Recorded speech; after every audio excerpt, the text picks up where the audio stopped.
India ने बर्तानिया को cross कर दिया है और इंडिया इस वक्त 5वीं बड़ी इकोनॉमी बन गई दुनिया की।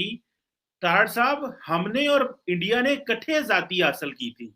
ये क्या हुआ कि इंडिया आज बर्तानिया को क्रॉस कर गया जिससे आजादी ली थी, और हमारे सारे फेडरल मिनिस्टर एयरपोर्ट्स पे खड़े हुए हैं और वो एड रिसीव कर रहे हैं। तो ये फर्क कैसे हुआ और हम क्यों इतने पीछे रह गए कि आज बर्तानिया जो है वो इंडिया से पीछे रह गया? इन इंडिया एक बार फिर से बाजी मार गया। आईएमएफ की रिपोर्ट के मुताबिक इस वक्त दुनिया की 5वीं बड़ी इकोनॉमी इंडिया कहलाया जा रहा है। यूके 5वें नंबर पे था, लेकिन यूके को रिप्लेस करते हुए इंडिया इस वक्त आ चुका है 5वें नंबर पर। यूके 6ठे नंबर पर शिफ्ट हो गया है। इंडिया ने इंग्लैंड की इकॉनमी को टेक ओवर कर लिया है। अब इंडिया दुनिया की 5वें नंबर पर पावरफुल इकॉनमी बन चुकी है। अगर बात की जाए पिछले कुछ सालों की, तो इंडिया टॉप 10 में भी नहीं आता था। आज इंडिया टॉप 5 में आ चुका है इकॉनमी वाइज। आखिर क्या वजह है? आखिर ऐसी कौन सी पॉलिसीज़ हैं इंडिया की जिसकी वजह से उनकी इकॉनमी दिन ब दिन बेहतर होती जा रही है? सीमा साहब, इस पे मैं ब्लेम करूंगा लीडरशिप पर। देखिए, कौमों के लीडर हमेशा अगर उनको सही डायरेक्शंस में लीड करें तो उसके रिजल्ट इस तरह के आते हैं जिस तरह की आप बात कर रही हैं। बल्कि इसको भी मैं कहूंगा कि मैंने रिसेंटली मोदी साहब ने अपने लोगों से जब स्पीच दे रहे थे, मैंने उसके बारे में एक आर्टिकल पढ़ा कि उन्होंने कहा कि 2047 तक हम भारत को एक डेवलप्ड कंट्री बनाने के लिए मेरी मदद करें। देखिए, दो चीजें होती हैं। जब ये जुनून होता है कौमों के अंदर, कौमियत जब आ जाती है, जाग जाती है, तो फिर वो हर हर्डल को क्रॉस कर जाते हैं। इंग्लैंड में इस वक्त जो है वहां भी पॉलिटिकल इंस्टेबिलिटी है, बोरिस येल्सिन का जो क्राइसिस है वो है, और दूसरा महंगाई, इन्फ्लेशन और कोविड के साइड इफेक्ट्स, और ये सारी चीजें जब आप इकट्ठी करते हैं तो उसमें स्लो डाउन आ जाता है। और दूसरा ये होता है कि इस वक्त मैं हमेशा ये कहता हूं कि मोदी साहब की मूवमेंट एक नेशनलिस्ट मूवमेंट थी, और उन्होंने भारत के बसने वालों को स्टेरॉइड्स पे कर दिया, और उसी की वजह से आप देख रहे हैं कि वो अपनी हर हर्डल को क्रॉस कर रहे हैं और उसकी विल रखते हैं, ख्वाहिश रखते हैं कि दुनिया के चैलेंजेस क्रॉस करें। वहां उनकी जो पिछले दिनों सदर का इलेक्शन हुआ, जिस खातून को उसमें प्रेफर किया गया उसको देखें आप, और उसके बाद उनका स्पेस के अंदर जाना भारत का इस वक्त, और दूसरी चीजें जब देखते हैं तो उसमें नजर आता है मोटिवेशन। They are charged. इस वक्त मोदी साहब ने ये जरूर किया है कि वहां लीडरशिप में आके उनको चार्ज कर दिया है। They are on steroids and high volt battery है उसपे, और नेशनलिज्म, ये सारी चीजें उनको प्रोवाइड कर रहे हैं, और उसमें वो दे आर स्पीडों पे है। अफसोस के साथ आप खैर कह रहे हैं हमारा डीएनए तो सेम है। आप उनकी बात करते हैं, वो तो 1947 से हमसे अलग हुए।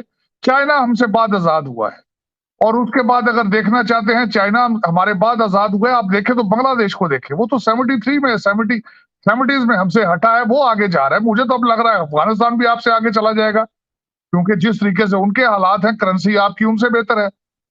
लेकिन ये कि हमारा जो ट्रेंड है वो ये है कि अभी जिस तरह आईएमएफ की किस्त पिछले दिनों आई है, और जिस तरीके से सैलाब को एक अपॉर्चुनिटी समझा जा रहा है, हमारा माइंडसेट जो है वो लेकर भागना हमारा माइंडसेट है।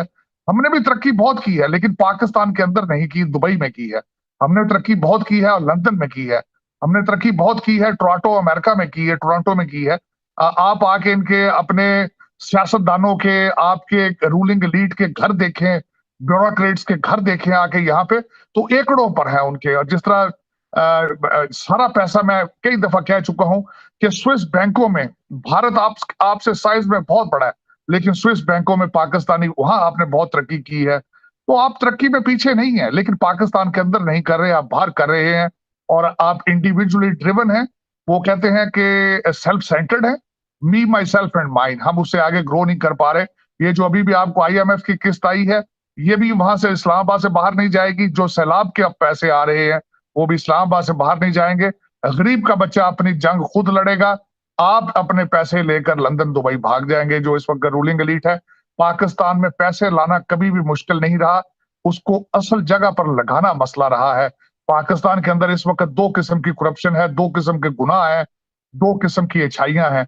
एक पार्टी जो मर्जी करे उनका गुनाह नहीं है, दूसरी पार्टी ना भी करे तो वो गुनाह है, क्योंकि आपके इस वक्त आंखें भी बंद हैं, कान भी बंद हैं। आप अपनी डायरेक्शन का तयन कर चुके हैं, जिसकी मुझे नजर आती है दैट इज इन अफगानिस्तान। अच्छा तार साहब, ये बताइएगा कि एक तरफ तो इंडिया इस वक्त जैसे हम बात कर रहे हैं कि बरतानिया को क्रॉस कर गया है, और 2022 में आज इमरान खान ने एक नई बात कर दी है। उन्होंने ये कहा है कि मैं अपनी यूथ को एजुकेट करना चाहता हूँ जहाद के बारे में, कि करें। और उन्होंने कहा है जहाद का मतलब ये नहीं है कि अपने आप को जो है ना वो उड़ा दें। तार साहब, जितना वल्नरेबल पाकिस्तान का मुआशरा है, क्या इमरान खान की इतनी कैपेसिटी है? और जो हमने ये 20 साल जहाद की वजह से अपना मुल्क जो है वो तोड़वा दिया है, यहाँ पे हम जहादियों से लड़ते रहे हैं, और आज साबिक वजीर आजम जिसकी अभी भी 2 सूबों में और आजाद कश्मीर में और गिलगित में जो हुकूमत है, वो पाकिस्तान की 65% यूथ को ये कह रहा है आओ तुम्हें मैं जहाद के बारे में बताऊं, जहाद क्या है। ये हमारी प्रायोरिटीज क्या है? इंडिया में तो यूनिकॉर्न्स आ रहे हैं, ये हमें आज जहाद की बताने की बातें कर रहे हैं। ये इमरान खान क्या प्रायोरिटी सेट कर रहे हैं हमारी? हाँ साहब, माजी के अंदर जो कुछ होता रहा है पाकिस्तान के अंदर उसी माइंडसेट के ऊपर इन्वेस्टमेंट कर रहे हैं खान साहब। मैंने आपको बताया था निकोलो मैकियावेली के ये मुरीद हैं, उनकी फिलॉसफी पे चलते हैं। वो भी फियर ओवर लव के वो मानते थे, और he is not a respectable political scientist जो मैकियावेली थे। तो खान साहब दर हकीकत जियाउल हक ने जो इन्वेस्टमेंट की थी पाकिस्तान में जिहाद पे, उसको कैश कराने की कोशिश कर रहे हैं, उसका कार्ड इस्तेमाल कर रहे हैं। खान साहब सूबा सराज में 9 सालों से बैठे हैं। वहां पे ड्रोन अटैक हुए थे, अमेरिका के खिलाफ एक सेंटीमेंट था, उसको भी उन्होंने कैश कराया है। खान साहब सिर्फ इस्लामाबाद हासिल करना चाहते हैं, उससे उन्हें ये भूल चुके हैं कि उसको हासिल करने के बाद उसको चलाएंगे किस तरह। अब देखें जिस तरीके से इस वक्त आज मैं आपको बताऊंगा जलसे आज जनूबी पंजाब में गए हैं खान साहब ने सैलाब के ऊपर खड़े होकर भी नारे मरवा लिए वहां पे। खान साहब ने वहां पे फलाही इकट्ठ नहीं किया, वहां पे भी आज जाके मजहबी और सियासी टच उन्होंने दिया है वहां जाके।